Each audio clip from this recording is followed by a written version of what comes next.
नवमी के दिन माता जी का विसर्जन हो जाता है, जवारों का विसर्जन हो जाता है।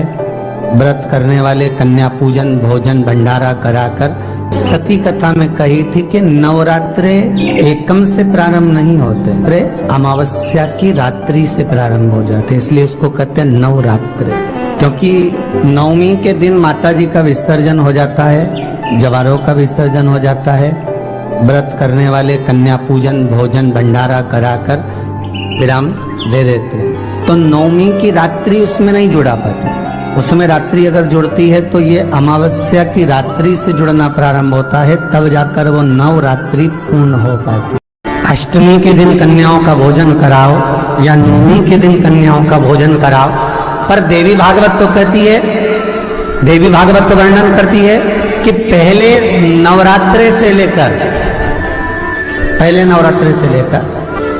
नौमी तिथि तक जितने दिन देवी के होते हैं, प्रत्येक दिन में आप किसी भी दिन कन्याओं का भोजन करा सकते हो, पहली रात्रि से लेकर पहला दिन से लेकर। पर 90 दिन तो सवेरे पूजन करके यज्ञ करके अनुष्ठान करके देवी को विसर्जन कर दिया, फिर नवरात्रि पूर्ण कैसे हुई? नवरात्रि की पूर्णता होती है अमावस्या की रात से गिनी जाती है। कौन से दिन से गिनते हैं? अमावस्या की रात्रि, फिर एकम की रात्रि, फिर दूज की रात्रि, ऐसे गिनते गिनते अष्टमी की रात्रि तक और नौमी के दिन सुबह तक या दोपहर तक या शाम तक, जब तक आप यज्ञ ना करें तब तक ये 9 रात्रियां पूर्ण गिनी जाती है महाराज देवी भागवत के हिसाब से पूर्णता। अब हमने कन्या भोजन का जो क्रम बनाया, अष्टमी के दिन करा देंगे, नौमी के दिन करा देंगे, इस तिथि को करा देंगे, पर भाव देखिए, शास्त्र कहता है भूखे को भोजन जब कराइए जब उसको भूख लगी हो, और ऐसों को कराइए जिसको जरूरत पड़ रही है। अभी नवरात्रि चल रहा है, दुर्गा सप्तशती का पाठ आप लोग कर रहे होंगे। कौन कौन कर रहा है? जरा हाथ उठाओ। आप लोग कर रहे हैं, बहुत अच्छी बात है। अगर आप नहीं कर रहे होगे तो ब्राह्मण दुर्गा सप्तशती का पाठ कर रहे होंगे। उस दुर्गा सप्तशती के पाठ में एक एक जगह पर एक एक स्थान पर देवी का स्थान बताया है। आप लोग अगर सुने होंगे पढ़े होंगे तो उसमें बताया गया है, हे मैया मेरे इस अंग की रक्षा करो, हे भवानी मेरे इस अंग की रक्षा करो, हे माँ मेरे इस अंग की रक्षा करो, हे भवानी मेरे इस अंग की रक्षा करिए, हे माँ आप मेरे नैनों की रक्षा करिए, हे माँ आप मेरी श्रवण शक्ति की रक्षा करिए, हे माँ आप मेरी जिह्वा की रक्षा करिए, हे माँ आप मेरी जंघा की रक्षा करिए। आया कि नहीं आया? जब दुर्गा सप्तशती में एक एक स्थान का महत्व आया है कि इस जगह पर ये देवी का स्मरण करेंगे तो माँ मेरी कल्याण करेगी, माता मेरा उद्धार करेगी, बस उसी भाव उसी स्थान को। शंकर के शिवलिंग में भगवान शिव का संपूर्ण विग्रह, संपूर्ण। और जब शंकर का संपूर्ण विग्रह है तो हम बाबा से अनुमोदन क्यों ना करें? अभी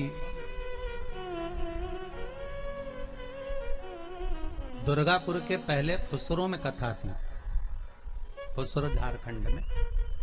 तो एक बात हमने कही थी फुसरो की कथा में कि जिस व्यक्ति को शरीर में बहुत कष्ट रहता हो,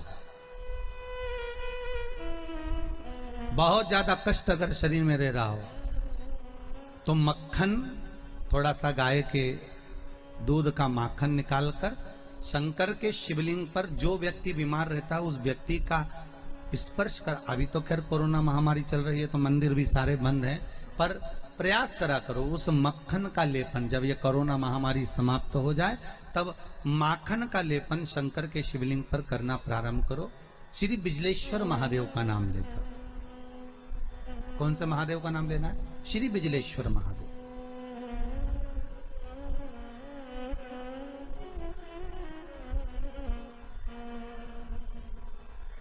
पूरी दुनिया में बिजलेश्वर महादेव एक ही जगह पर विराजमान है, हिमाचल में, मनाली के पास। पूरी दुनिया में शंकर जी का एक ही मंदिर है जहां पर बिजली गिरती है शिव जी के शिवलिंग पर और शिवलिंग के टुकड़े हो जाते हैं। फिर उस मनाली में एक परिवार ऐसा है जिसके पांव नहीं है, वो बिना पांव का व्यक्ति पूरे मनाली में से मक्खन मांगता है दान में कि बाबा के शिवलिंग के टुकड़े हो गए।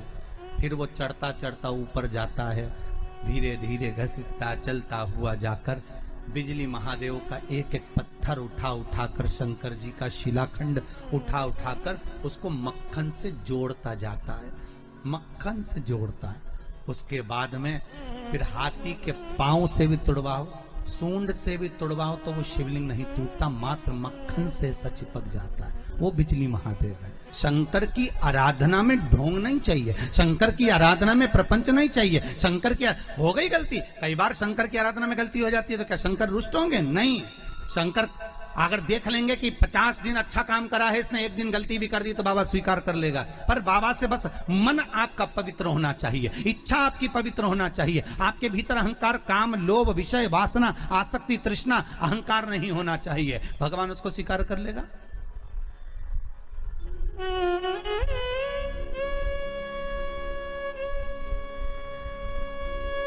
भगवान उसको ले लेगा आराम से। दिखावा ना करिए भगवान के सामने। मेरे शंभू को आप दुनिया के मंदिर में दिखावा करो चल जाएगा, पर शंकर को नहीं चाहिए। शंकर कहते मेरे मंदिर में आओ, एक लोटा पानी चढ़ाओ, बम बम बोलो, अपने घर जाओ। फालतू बैठने की जरूरत नहीं है, फालतू मेरा टाइम बर्बाद करना मत। सारे देवी देवताओं के मंदिर में बैठने की जगह होती, शंकर जी के मंदिर में बैठने की जगह नहीं होती। इतना पानी ढोल के जाते हैं कि साड़ी भी बचा के चलना पड़ती है। बैठने की तो जगह जाने दो। पर शिव मंदिर में कहाँ बैठने की जगह होगी? चलो जाओ यहाँ से, काय को फालतू के बैठे हो, टाइम बर्बाद कर रहे हो यहाँ पर, जाओ अपने अपने घर में। पार्वती जी कई बार शंकर जी से पूछती हैं, तुम आंख बंद करके बैठे रहते हो, दुनिया के लोग तुम्हारा दर्शन करने आते हैं, कम से कम देख तो लिया करो कौन आया। शंकर भगवान बोले फालतू की बात मत कर, मेरे को सब मालूम है, ये सब मांगने के लिए आते हैं, इसलिए आंख बंद करके बैठा रहता हूँ।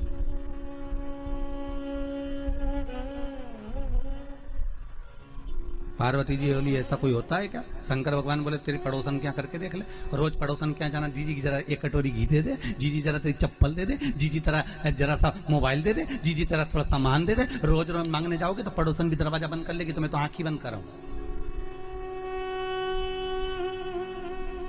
तो आंख कब खोलोगे?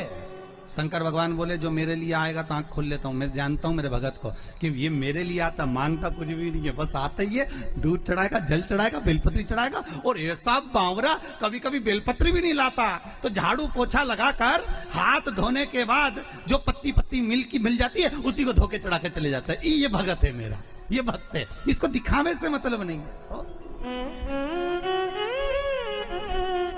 और एक रोज मंदिर जाए ने 25 बार तो साड़ी का पटली जमा, वो पटली जमा के फिर पिन मिन लगा के फिर पल्लू मल्लू लई के और एक बास्केट उतार ले, उसमें लोटा भर पानी मानी सब धर के और इतनी बड़ी बिंदी लगा के ऐसी नोटंकी करके कि इसके बराबर कोई मंदिर नहीं जाए साहब, ये तो बड़ी धर्मात्मा, इसके बराबर कोई धर्मात्मा नहीं। बाप रे, रोज आए, रोज मंदिर और ऐसी पूजन करे साहब, 2 घंटा तक तो माला लईने बैठी रहे। और इतने में कहीं की आवाज कर दे तो चिल्लाती भी है, उधर जाओ, उधर जाओ।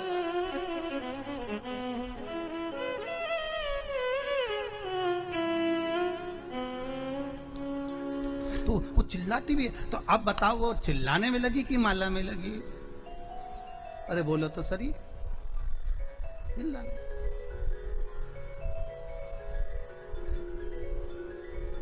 अब ऐसे ही तुम हवन में बैठो, मालूम पड़े तुम सचंडी का हवन कर रहे हो, यज्ञ कर रहे हो, और मालूम पड़े पंडित ओम ब्रह्मचारिणे स्वाहा स्वाहा। अब देवी जी सोच रही है हवन आहुति यहाँ दे रही, देख मार रही है, और तुम कह रही स्वाहा, मैया बोल रही आहा। तो क्या है स्वाहा? पति भी हवन में बैठा तो बोले पत्नी से पूछ लिया चाय पी ली तुमने? तो पूरा साज सजा के हो, हमारे पाँव से ऐसा बैठे तो यहाँ तकिया फंसा है और सामान रखो करके स्वाहा स्वाहा। माता रानी भी सोचे रही मेरा हवन कर रही, मुझे ही देख ले। सुख वस्तु में नहीं मारा। फिर वही बात आ गई, भगवान को नहीं पसंद छल, भगवान को दिखावा नहीं पसंद।